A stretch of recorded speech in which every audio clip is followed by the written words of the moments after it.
और गुरुवर टैगोर और श्यामा प्रसाद मुखर्जी के स्वप्न का बंगाल बनाने का हम फिर से एक बार प्रयास करेंगे। और आज मैं फिर से एक बार कहना चाहता हूं, भारतीय जनता पार्टी के लिए ये बंग भूमि बहुत पवित्र और बहुत मायने रखने वाली है, क्योंकि हमारी स्थापना, भारतीय जनता पार्टी की स्थापना, भारतीय जनसंघ की स्थापना यही बंग भूमि के बड़े नेता श्यामा प्रसाद मुखर्जी ने की है। भारतीय जनता पार्टी की स्थापना से स्वामी विवेकानंद और बंकिम चंद्र चट्टोपाध्याय, इनका अनुकरण भारतीय जनता पार्टी ने अपने सभी सिद्धांतों के अंदर किया है। मित्रों, आज जब मैं कह रहा हूं कि इस बार 26 के बंगाल के विधानसभा चुनाव में बंगाल में हमारी सरकार बनेगी, इसका मजबूत आधार भी भारतीय जनता पार्टी के पास है। मैं आपको 2014 से 2024 तक के चुनाव के यात्रा के परिणामों को बताना चाहता हूं। 2014 के लोकसभा चुनाव में हमें 17% वोट मिले थे और 2 सीटें मिली। मेरी बात जरा सभी पत्रकार बंधु ध्यान से सुने। 2014 के चुनाव में हमें 17% वोट और 2 सीट मिले थे। 2016 के विधानसभा चुनाव में हमें 10% वोट मिले और विधानसभा की केवल 3 सीटें मिली थी। फिर 14 से 19 के बाद 19 के लोकसभा चुनाव में हमें 41% वोट मिले और 18 सीटें मिली। और 21 के विधानसभा चुनाव में हमें 38 वोट मिले और 77 सीटें मिली। ये बहुत बड़ा अंतर है। जिस पार्टी को केवल 3 सीट मिले थे, वो पार्टी 5 साल के ही अंतराल में 77 सीट प्राप्त करी।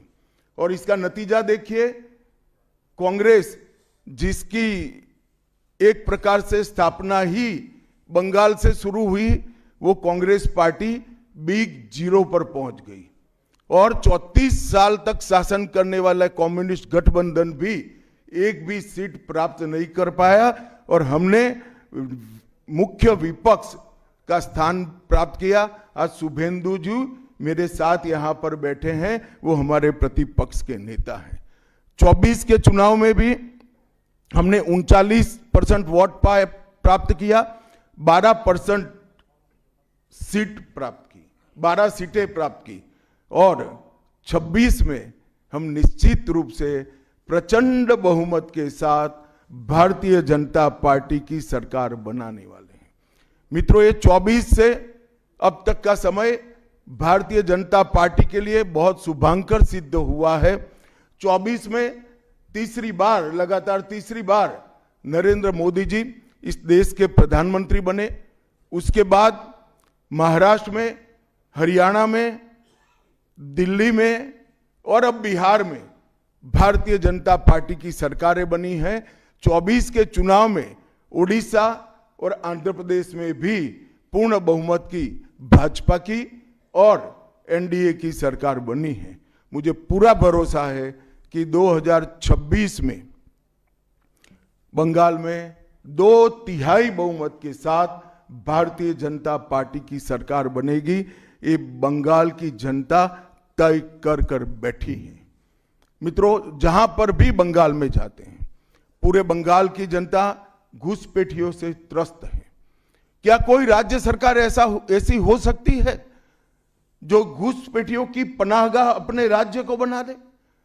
राष्ट्रीय सुरक्षा पर कितना बड़ा खतरा है, इसका जवाब बंगाल की मुख्यमंत्री ने बंगाल के चुनाव में दे। घुसपैठ रोकने के लिए उनके पास क्या योजना है? आर्टिकल 370 हटता है, वो विरोध करती है। सीएए लाकर बंगाल के शरणार्थियों को नागरिकता देने का हम कार्यक्रम करते हैं, वो विरोध करती हैं। और वो ठीकरा फोड़ते हैं कि बीएसएफ है, वो रोक नहीं रही है। ममता जी, मैं आज आपको इस सार्वजनिक प्रेस वार्ता में पूछना चाहता हूं कि कौन सी सरकार है बांग्लादेश की पूरी सीमा पर जो वाड़बंदी करने के लिए बॉर्डर पर फेंसिंग करने के लिए जमीन नहीं देती है।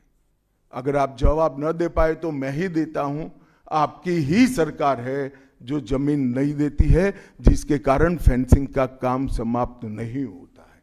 फिर भी भौगोलिक रूप से कठिन सीमा पर से कोई घुस कर आता है तो कहां जाता है?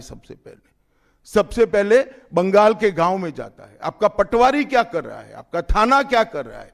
क्यों इसको अरेस्ट नहीं किया जाता? क्यों उस पर केस दर्ज नहीं होता? क्यों इसको वापस भेजा नहीं जाता? जवाब है क्या आपके पास? क्या बंगाल की मुख्यमंत्री जवाब दे सकती है कि असम में घुसपैठ क्यों बंद हो गई? त्रिपुरा में घुसपैठ क्यों बंद हो गई? गुजरात और राजस्थान की बॉर्डर पर घुसपैठ क्यों नहीं होती है? पंजाब की बॉर्डर पर घुसपैठ क्यों नहीं होती है? कश्मीर की बॉर्डर पर घुसपैठ क्यों नहीं होती है? सिर्फ बंगाल में क्यों होती है? क्योंकि आपकी निगहबानी में घुसपैठ कराई जाती है और बंगाल को धीरे धीरे डेमोग्राफी चेंज कर आपकी वोट बैंक को पुख्ता करनी चाहती है। मगर ये लंबा नहीं चलेगा। बंगाल की जनता अब जान गई है और इसके खिलाफ लामबंद भी हो रही है। और मुझे मालूम है अगला चुनाव घुसपैठियों को निकालने के मुद्दे पर और घुसपैठ रोकने के मुद्दे पर लड़े जाने वाला है, क्योंकि न केवल ये बंगाल का मामला रहा है। मैं आज बंगाल की जनता को इस प्रेस वार्ता के माध्यम से बताने आया हूं कि बंगाल की बॉर्डर से हो रही घुसपैठ सिर्फ बंगाल का मामला नहीं रहा है, अब ये राष्ट्रीय सुरक्षा का मामला है। देश की संस्कृति को बचाना है, देश की सुरक्षा को सुनिश्चित करना है, तो बंगाल की बॉर्डर सील कर दे, ऐसी देशभक्त सरकार यहां लानी पड़ेगी जो ममता बनर्जी नहीं कर सकती, केवल और केवल भारतीय जनता पार्टी कर सकती है। घुसपैठ के अलावे भ्रष्टाचार से पूरी बंगाल की जनता त्रस्त है। रोजवेली चिटफंड घोटाला, कैश फॉर क्वेरी घोटाला, एसएससी घोटाला, नगर पालिका नगर नियम का भर्ती का घोटाला, गाय तस्करी का घोटाला, राशन पीडीएस का घोटाला, मनरेगा का घोटाला, पीएम आवास का घोटाला, इतने सारे घोटाले हैं कि मैं पूरा लिस्ट पढ़ूंगा तो मेरी प्रेस कॉन्फ्रेंस का पूरा हिस्सा ही उसमें चला जाएगा। अब क्या ममता बनर्जी इस बात का जवाब दे सकती है कि आपके मंत्रियों के ठिकाने पर से 27 करोड़ रुपया मिलता है, जिसको गिनते गिनते नोट गिनने की मशीन भी गर्म होकर बंद हो जाती है?